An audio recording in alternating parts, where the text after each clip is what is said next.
Hola, ¿qué tal? Espero que estén bien.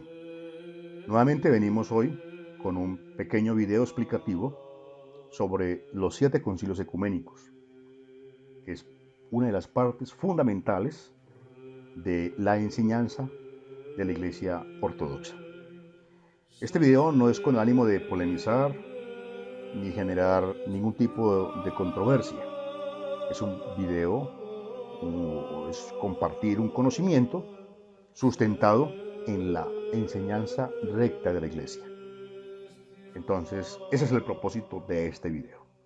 Vamos a hablar entonces de los 7 concilios ecuménicos, pero vamos a encontrar que por allí hay algo del que vamos a hablar y que de pronto a veces muchos no conocen o no conocíamos. Con la conversión del Imperio Romano en el siglo IV, para esta época en el marco del Imperio Cristiano, y con la iniciativa de los emperadores preocupados por preservar la unidad de la fe de sus individuos, se reunieron en el Oriente Mediterráneo los 7 concilios llamados ecuménicos, que viene de ecumene, el mundo habitado, identificado con el imperio. La Iglesia Ortodoxa conoció antes y después muchos otros concilios cuyas decisiones enriquecieron su testimonio. Sin embargo, reconoce en los 7 concilios ecuménicos una importancia particular, pues precisaron definitivamente y de manera normativa el mensaje cristológico de la Iglesia, el misterio de Cristo, verdadero Dios y verdadero hombre, eje de toda fe cristiana.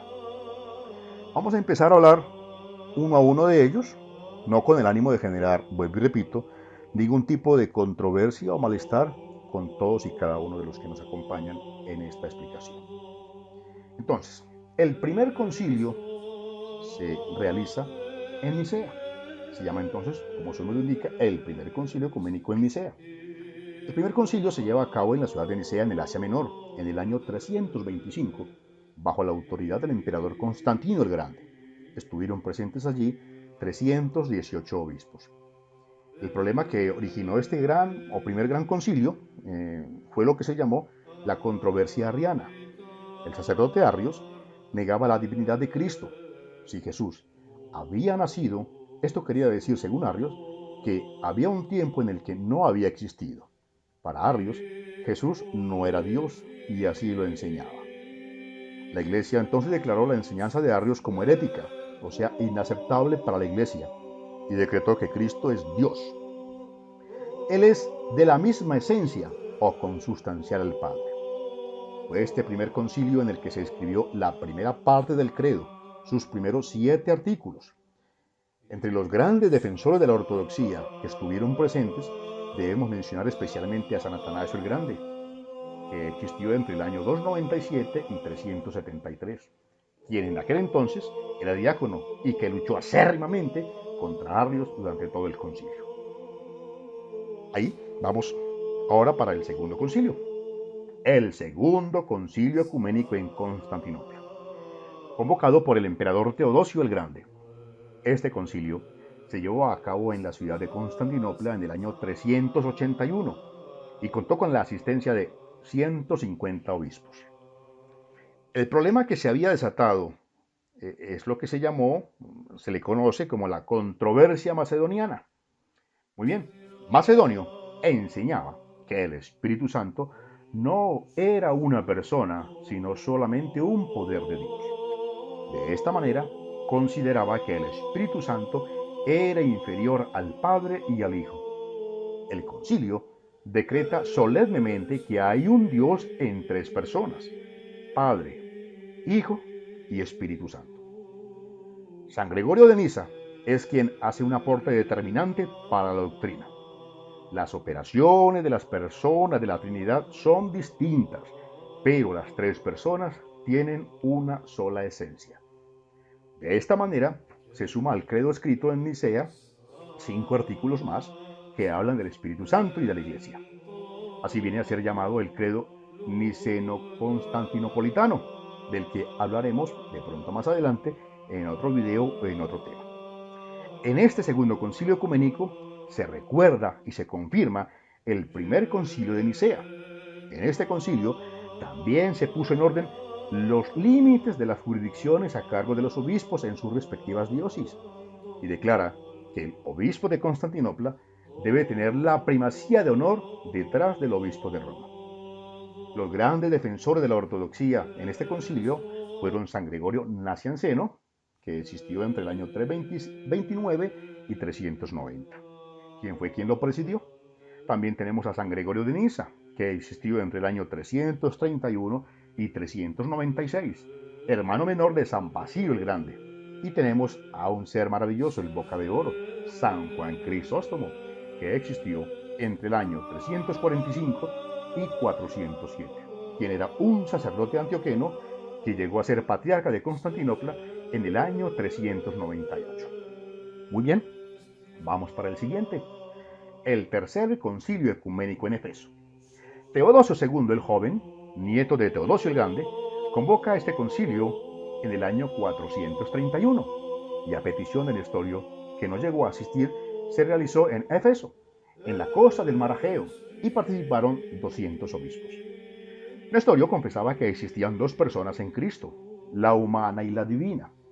La Virgen María había dado a luz al hombre Jesucristo y no al Logos, al Verbo de Dios. El Verbo moraba en Cristo, como en un templo. Consecuentemente, la Virgen María debería ser llamada Cristotocos, Madre de Cristo, y no Theotokos, Madre de Dios.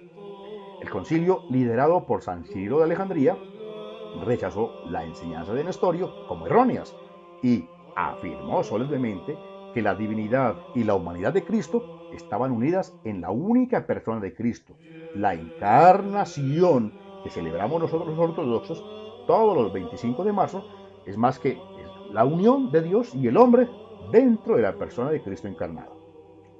La Virgen María es declarada en este concilio como la Theotokos, la Madre de Dios, porque no había dado a luz a un hombre, sino a Dios hecho hombre.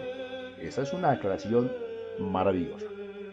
La unión de ambas naturalezas sucedió de tal manera asombrosa que ninguna perturbó a la otra.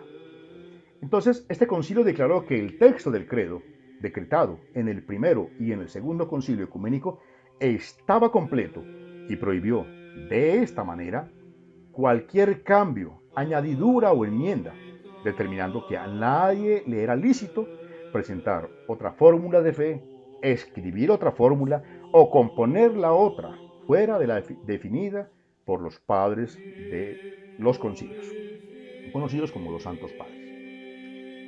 Bien, vamos para el siguiente concilio, el cuarto concilio ecuménico en Calcedonia. En la ciudad de Calcedonia, cerca de Constantinopla en el año 451, y bajo el emperador Marciano, se reunieron más de 500 obispos en el cuarto concilio ecuménico.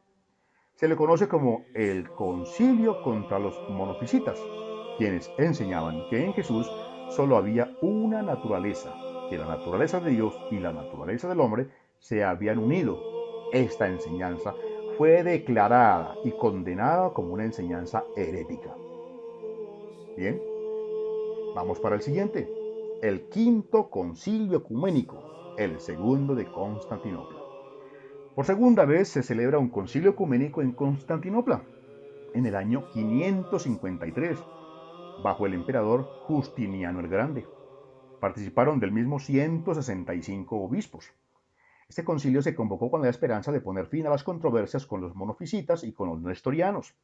Miren, no hubo ninguna reconciliación con ellos, lamentablemente.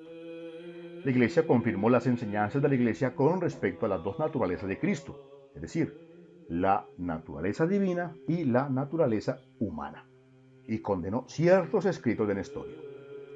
El emperador Justiniano confirmó su fe escribiendo el famoso himno que todos los domingos se canta en la Divina Liturgia, o Verbo de Dios, Hijo unigénito. También este concilio condenó los escritos de tres personas, Ibas de Edesa, Teodoro de Motpupuestia y Teodoreto de Ciro. Bien, vamos para el sexto concilio ecuménico. El sexto concilio ecuménico, el tercero de Constantinopla. Nuevamente en Constantinopla se celebra un concilio bajo el emperador Constantino IV. Allí se hacen presentes 170 obispos. Se condena el monotelismo. Al condenar o con el propósito de condenar el monotelismo, doctrina que afirma que en Cristo hay una sola voluntad, entonces el concilio proclama la doble voluntad divina y humana que actúa sin confusión ni división. El gran defensor de la ortodoxia fue San Máximo el Confesor, quien existió entre el año 580 y 662. Un monje que defendió la fe hasta su último suspiro, muriendo aún en el exilio en el Cáucaso. De este concilio participó San Andrés de Creta, el famoso autor del Canon del Arrepentimiento, que leemos durante la Gran Cuaresma. Bueno, aquí surge algo de como un compendio, se quiso hacer como un compendio, como un resumen entre el concilio quinto y sexto, y se hace una pequeña reunión en Trullo que se le denominó entonces el quinisexto concilio ecuménico, no muy conocido por muchos de nosotros, o por muchos o por pocos. Quinisexto concilio ecuménico. En el Palacio Imperial de Trullo, Constantinopla, en el año 692, se llevó a cabo esta reunión que también se le conoce como el Concilio de Trullo. Para nuestra Iglesia Ortodoxa, el Concilio de Trullo es el suplemento de los concilios quinto y sexto. Por eso se le denomina quinisexto. Su función no fue la de determinar cuestiones de fe, ni condenar herejías, sino establecer cánones o leyes que no habían sido tratadas durante las celebraciones de los concilios anteriormente mencionados. En este concilio se rectifican 102 cánones de los concilios anteriores, se sancionan los llamados 85 cánones apostólicos y se aprueban las decisiones disciplinarias de ciertos sínodos regionales. También aquí se añadieron una serie de decisiones disciplinarias y todas ellas formaron la parte principal del derecho canónico de la Iglesia Ortodoxa. Vamos, ya para finalizar, con el último concilio ecuménico, conocido como el séptimo concilio ecuménico, el segundo de Nicea. Este concilio tuvo lugar en la ciudad de Nicea en el año 784 y fue convocado por la emperatriz Irene y contó con la asistencia de 367 obispos. El tema principal fue el uso de los santos íconos en la iglesia y la controversia con los iconoclastas. Aquí, en la controversia que se da con los iconoclastas, o sea, aquellos que estaban en contra de la veneración de los íconos, el concilio entonces distinguió cuidadosamente la veneración a la adoración. Ojo, separó muy sabiamente lo que es veneración y adoración, porque la adoración solo es debida a Dios. El concilio definió que los íconos deben ser exhibidos en las iglesias, en los vasos sagrados, en las vestimentas litúrgicas y en las paredes de los templos de las casas. El gran defensor de la ortodoxia fue San Juan Damasceno, Juan Mansur, quien había sido educado en la corte del califa en Damasco, llegando a obtener un puesto equivalente al de primer ministro. Entró entonces luego en el monasterio de San Sabas en Palestina, donde escribió poemas, himnos y tratados, uno de los cuales se llama La Exposición de la Fe Ortodoxa, uno de los primeros libros de teología sistemática y que contiene la doctrina básica de los primeros 7 siglos cristianos. Bueno, hasta el día de hoy, este es un verdadero clásico de la teología ortodoxa. Recuerden, La Exposición de la Fe Ortodoxa, escrito por San Juan Damasceno. Bueno, aquí hemos llegado al final de la breve explicación de los 7 concilios ecuménicos. Repito, no es con el ánimo de generar ningún tipo de altercado, discusión o controversia. Es más con el ánimo de compartir conocimiento desde la enseñanza recta de la Iglesia Ortodoxa. Felicidades. Egoime poli amartolon.